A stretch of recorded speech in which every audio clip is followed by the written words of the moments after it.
Yes, guys, and welcome to another episode of the Cannon Podcast, and more specifically, another monthly youth special. I'm here with our typical youth expert, Will. How you doing, mate? You good? I am fantastic, George. Arsenal's got their groove back and going, so it's been a good couple of weeks. No, absolutely. And you know what? It's awesome. You guys may have seen Will on his kind of Cannon Podcast debut on the post-match. You did brilliantly, mate.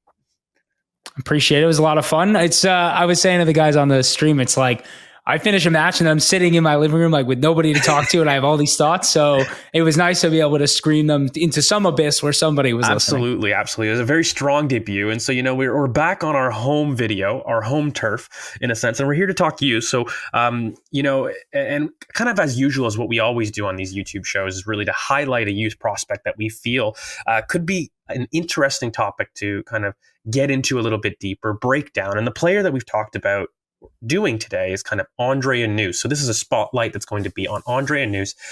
Really quickly, do you want to maybe introduce Nnuous in terms of what kind of a profile that we could be looking at? I know for myself, sometimes I've looked at it and I've seen very small shades of kind of Tyrese John Jules, who I thought Definitely was a phenomenal prospect, blighted by injury.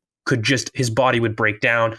It was just something that we didn't see, but Nnuous is in that complete 9 profile for me with a wide breadth of skills. He's 17 years old, really basics. But why don't you give us a little introduction to Nnuous and kind of where you see his pros and maybe some of his cons? Definitely. First of all, Nnuous is probably someone who you would have heard more about a year ago if it wasn't for a guy named Cheeto Obi kind of being in his way in some ways. Yeah, exactly. With the under 18s, but he has seen an incredible bit of form here to start this season and found his way regular with the youth league, with the under 19s, and some appearances with the under 21s in the Premier League too. But he's such an interesting player to me because I feel like a year ago, maybe 18 months ago, I would have categorized him as a winger. I thought he was really, really good receiving the ball out wide and driving at players into space, which he is still good at.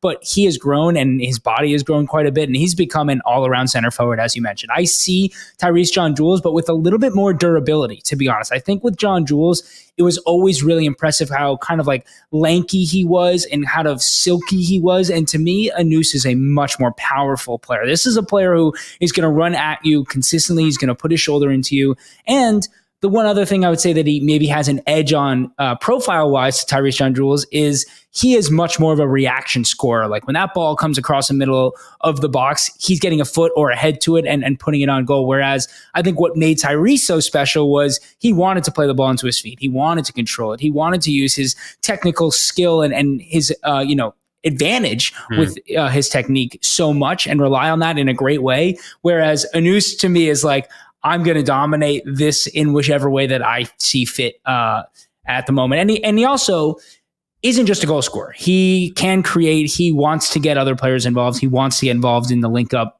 He's not afraid to drop into midfield, receive the ball, and spray it out wide if need be. But this is a incredibly, incredibly unique kind of player, I think, for Hale. And I think he's what people thought Keon Edwards might become in terms of being a true number 9. But to me, I think the ceiling is even higher because of his goal scoring doesn't seem to have the inconsistencies that I think we've seen with Edwards over the years. Yeah, and I think he's got that versatility of being like a left wing and striker. And, you know, you make a good point about his physicality. I think he knows how to use it well. And sometimes that can be a struggle. Yes. But, you know, he I think a more apt comparison, to be honest with you, although quite skinny and gangly, Nnuous, I think he could develop more into the Evan Ferguson mold down the line in terms of we're looking at a striker who I think can drop deep into those midfield zones as opposed to being somebody that dribbles excessively like an Isaac. I would say he's somebody that is very competent technically. 1, 2, 3 touch gets rid and would like to explode into space. Has that really potent kind of ball striking ability from outside the box, inside the box. I think he's got great technique and great ideas for sniffing goals. And I think whilst in the box, he's somebody that uses his physicality to have very creative finishing. He can very much use the flight of the ball. He's very intelligent at reading it, but then manipulate his body to get there where you otherwise wouldn't expect him to. But he's a very intelligent player in that regard. And I think when you're looking at it, he does represent a very interesting type of profile. I think in general, last year, you're looking at somebody who had played for the U18s. Again, I think he played 7 times, chipped in something with like 2 goals and 2 assists. And so definitely had something of production, but has really risen up the ranks this year, I think, because of Cheetah Obi's absence. For you, Definitely. if you're looking at Andre Annous, just really quickly, what do you see as potentially one of the things he could work on a little bit more kind of down the line? I actually think, like, as great of a creator and a goal scorer he is, there are certain times in matches where I feel like it's been 15 minutes and I haven't seen him get on the ball. He does not always impose himself in the game unless the game comes to him. When the ball comes to him, he is imposing. And you mentioned, like, I don't think he wastes a dribble ever, which is a great aspect in him. And that's, I don't know if it's the right word when I say powerful, but to me, like, that's powerful dribbling. He's going to take 3 dribbles, and that is enough. That's how powerful and how useful each touch is that he takes. Doesn't he? Very long strides, and he seems to have a really good sense of weight on the ball at his feet, which I think is, like, it sounds silly because if you're going to be a professional footballer, you need that. But I think at center forwards at this level, you see a lot of them, like, so reliant on the physicality that you don't see that deftness of the touch enough. And with Annous, I don't worry about that at all.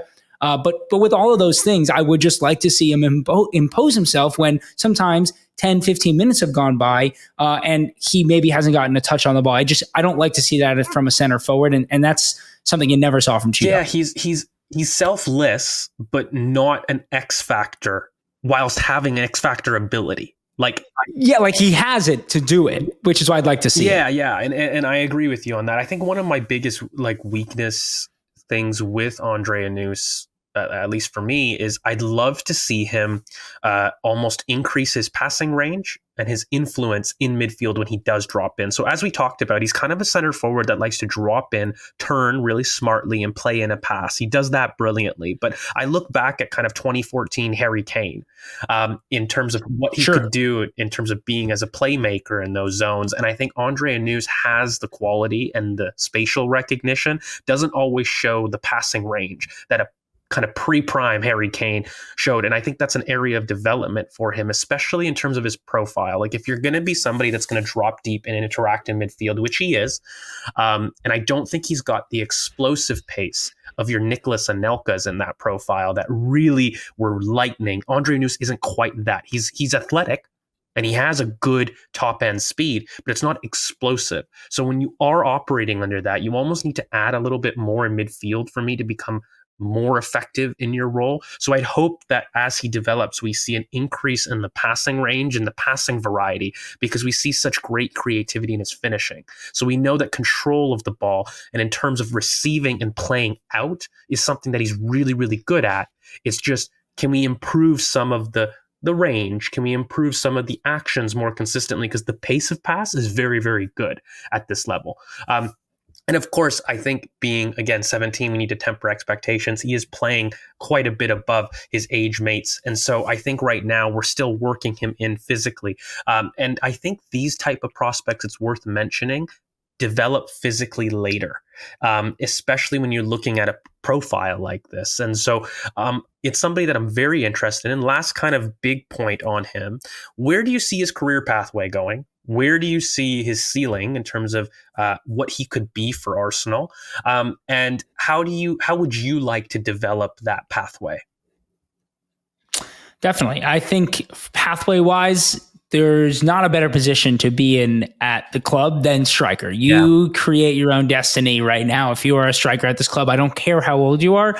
If in 2 years you're ready, there's probably going to be a spot for you. It doesn't seem like that big money striker, as much as a lot of us want to see it, he's at the top of the list. It just doesn't feel that way. It doesn't feel like that's the way Arteta wants to build this squad in terms of his transfer funds or his transfer kitty. So I think for Annous, it's like, okay, we've broken into the under 19s, the under 21s. He's played 3 times this year, only 130 minutes, but he's played 3 times and scored a goal. By the end of the year, you'd assume, and we'll probably touch on this later, that Nathan Butler-Oyedeji and Keon Edwards are probably need to go out on loan in some capacity here second half of the year. So that leaves that striker spot up for grabs. And I think that we all assumed that would be Cheeto Obi's spot. Again, not to keep bringing him up, but for Annous, his pathway has gotten a whole lot clearer. Yeah. So to me, it's under 21s need to become kind of like a near weekly thing for him.